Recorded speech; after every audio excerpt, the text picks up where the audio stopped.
Hello guys, तो welcome है मेरा एक और छोटे मिनी ब्लॉग में। तो हमने 31 दिसंबर की रात कैसे सेलिब्रेट करी, चलो आपको मैं बताती हूँ।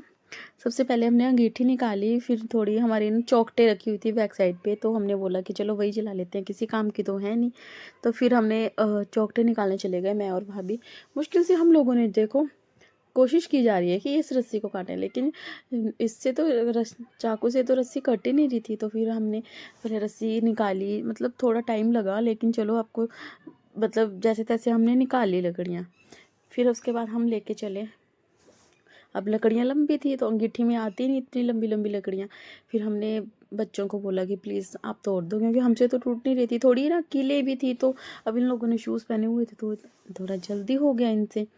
फिर बच्चे भी आने स्टार्ट हो गए, तो धीरे धीरे हम लोगों ने ना, जैसे हम ब्लॉक वाले ही थे, ज़्यादा नहीं थे, 8-10 ही थे, 8-10 मेंबर थे हम लोग, तो बच्चे और हम सब। तो आग जलाने की कोशिश की गई, हमसे आग ही नहीं जली। कितनी देर हमने कोशिश की, आगे नहीं जली। सब कुछ डालिए, लिफाफे डालिए, फिर पन्नियाँ डाली, पेपर। फिर लास्ट में मेरे पे मुस्की कपूर पड़ा था, मैंने बोला चलो उससे ना आग अच्छी जल जाती है, तो ऐसे करते हैं, मुस्की कपूर से आग जलाते हैं। तो मुस्की कपूर से जलाई, वो भी 2 मिनट के लिए जली, वो भी बंद होगी। फिर लास्ट में एक और आइडिया आया कि थिनर पड़ा है, थिनर से आग जलाई जाए। फिर थिनर हम लेकर आए वहाँ से, भाभी के घर से थिनर लेके आए। फिर हमने वहाँ थिनर से आग जलाई, तब जाके आग जली हमारी। मतलब काफ़ी आग जलाना भी ना एक मेन टास्क है सच्ची में, बट टाइम लगता है। भाई जिसको एक्सपीरियंस ना हो ना इन सब चीज़ों का, उन्हें तो टाइम लगता है। अब हमने यहाँ पे क्यों आग जलाई, अंगीठियाँ कभी कभार ही जलती हैं, ऐसे तो बड़ा मुश्किल है अंगीठी जलाना। फिर हमने थिनर के साथ आग जलाई तो अच्छी जली। फिर भाई अब ठंड का मौसम है, बाहर कोहरा भी था। फिर लेकिन चलो आग के पास बैठे हुए थे तो इतना वो ना चला, ठंड का रियलाइज़ नहीं हुई इतनी। तो फिर हमारी फ्रेंड्स भी आ गई है, देखो हम फ्रेंड्स पड़ोसी हमारे, मतलब बहुत इन्जॉय किया हमने। और 31st की नाइट ना बहुत अच्छी रही। तो फिर थोड़ा सा इन्जॉय करते हुए थोड़ा डांस वांस किया, आग सेकी। फिर उसके बाद थोड़े थोड़े बैठे, गप्पे मारी।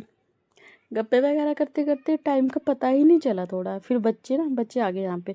बच्चे बोल रहे हम क्या करें, तो मैंने बोला जाओ अंदर से डोमिनोज़ का डब्बा उठा के ले आओ। डोमिनोज़ खेलने लग गए। कभी सीढ़ियाँ बना रहे, कभी कुछ बना रहे। फिर इन्होंने अपना खेलते रहे।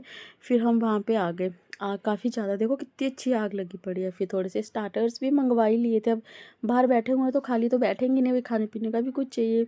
उसमें सोया चाप, मशरूम टिक्का और पनीर टिक्का, ज़्यादा नहीं मंगवाया था, क्योंकि मैक्सिमम देखो 9:30-10 बजे का टाइम था, तो सबने थोड़ा थोड़ा डिनर कर ही लिया था। फिर उसके बाद हमने ये सब थोड़ा थोड़ा खाया, कोल्ड ड्रिंक्स वगैरह पी, और आग का आनंद उठाया, खूब मज़ा किया, इन्जॉय किया बहुत ज़्यादा। ये देखो हमारा सारा टेबल सज चुका है। फिर फाइनली 12 बज गए और हमने केक ऑर्डर किया था हैप्पी न्यू ईयर का। हमने केक लगाया टेबल पे, और 12 बजने के बाद देखो कितने अच्छे अच्छे पटाखे फोड़े। मतलब खूब इंजॉय, मज़ा आ गया। मतलब ऐसे लगा कि न्यू ईयर का सेलिब्रेशन हो रहा है। फिर हमने बच्चों से केक कटवाया, और फिर सबने थोड़ा थोड़ा लिया केक। 12 बजे ये देखो सबको ही खिला रहा है, वैदिक तो सबको खिला रहा है, कह रहा है आप खा लो मेरे हाथ से। इसने बाद में खाया, इसने पहले सबको खिलाया है। फिर उसके बाद ये रही हमारी फाइनल पिक बच्चों के साथ, और फिर थोड़ी देर फिर से आग का आनंद उठाया, और सब लोग चले अपने अपने घर पे। Bye bye, Radhe Radhe.